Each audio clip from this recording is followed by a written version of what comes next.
In this video, we show you the possibilities of upgrading a starter pack or an analog Märklin system. You don't have to digitize everything at once. An expansion or transition can be done step by step in any order. For example, at the beginning you can drive digitally, but switch turnouts and signals conventionally via a control panel. For this, connecting a mobile station or central station is sufficient. Upgraders from a control unit can use the Connect 6021 to connect the control unit to the CS3, thereby continuing to use the connected driving and switching devices, the control ATF, keyboard, or memory. You can also digitize turnouts and connect them to the existing drives using the multi-decoder M83.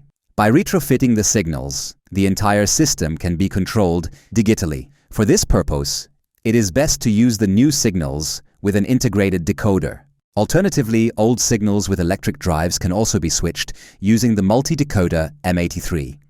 Analog and older digital locomotives can also be retrofitted with retrofit decoders, which can be installed into the locomotive with some manual skill. This allows you to equip your old treasures with better driving characteristics and new digital light and sound function.